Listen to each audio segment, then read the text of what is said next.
qabamanii fi akkatti waan ta'an baay'ee nama suukanneessa. Harka isaanii duubatti hidhanii lafa kanarra gangalchanii waan ni godhanii qabanii jaalladhi dhukaasanii qabanii. Isuma sana keessa inni sun egaa waan piroosesii hedduu keessa darbee ergasiitii miseensota keenya jaalladhi gaafachuu buraayyuu dhaqan. Buraayyuu dhaqan sana keessaatii shofeera keenyatu fuudhee dhaqee. Shofeerri kunisii fi miseensoti kunii fi kunoo as jiru garaa gabbisaa fa'aa hundi isaaniitu mana hidhaa seena. Makiinaanis waliin hidha. Ka mana hidhaa seene miseensotii fi waanni akka ta'etu waan beeka keessa darbanii garii isaanii hidhan beekamanii.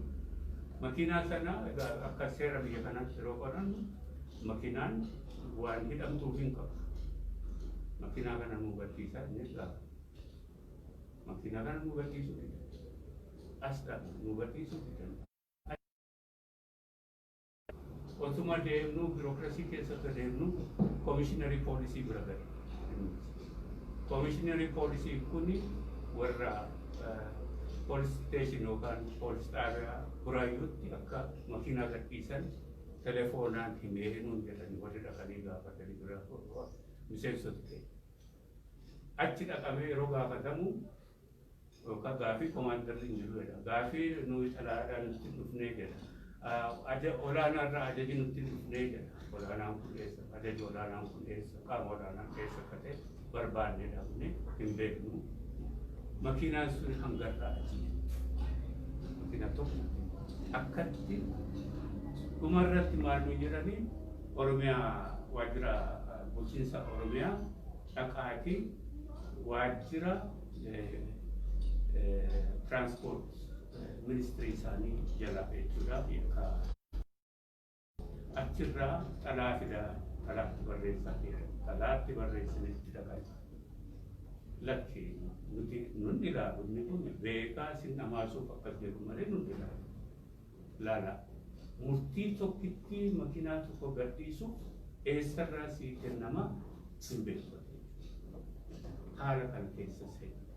Haala kana keessa seenuu keessatti poolis egaa silaatii ka sirna eegu seera eegu mana murtiirraa yoo yakka hojjette yeroo sanatti harkaaf harkatti yoo si argee si qabuu danda'a. Ka kanaa keessatti mana murtiidhaa yoo murtiin kenname malee waan si qabuuf hin haa ta'uuti ajajni nuti itti kenname ajajatti dhufaatanii badiin kasaa miti nama jeesuu nama hidhuu kana keessa galamee jira. Kana keessatti egaa warra mootummaa keessa hojjetan kanatu yeroo yeroodhaan yaaddoo qaban dhufanii nuti miseensota hedduu qabu.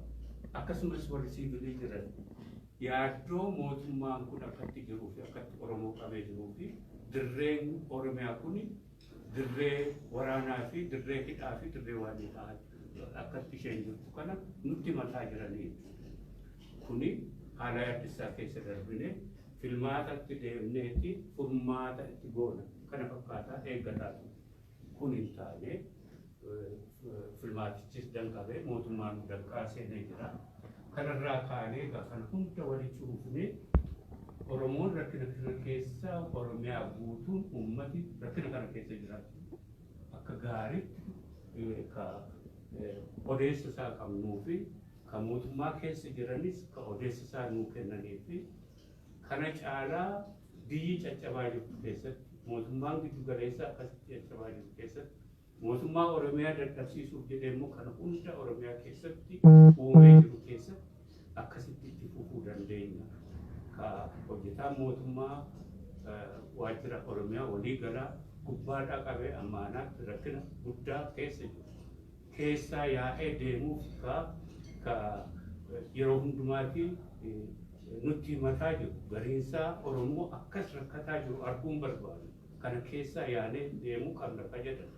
Dandeettii gurguddaa warra qaban lakkoofsi isaanii immoo guddaa lakkisaa obsaa walumaan furmaata goone nagaadhaan deemu kanaan qabaa baanee kana hunda walitti cuunfinee doolaa gaafatama isaa bahachuu dadhabe mootummaan ce'umsa mootummaan kun immoo caccabaatii jira. Tigraay achi baate kibbe akkasitti jira.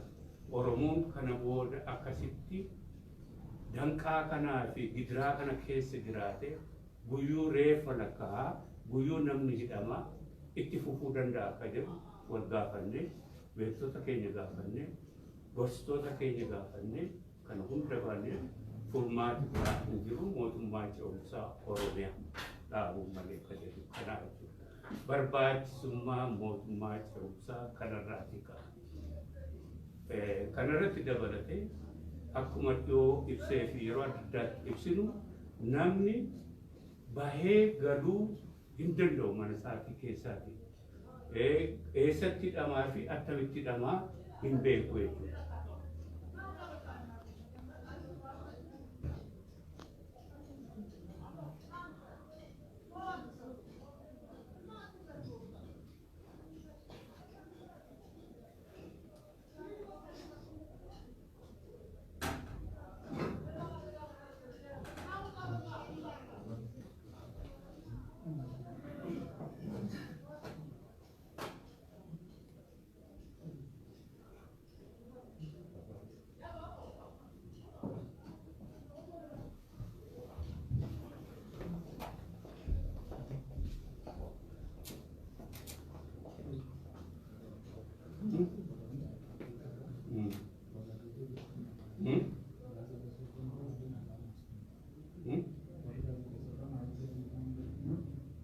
Ganun ka ba rin? Organize ka sa Santo Cadera?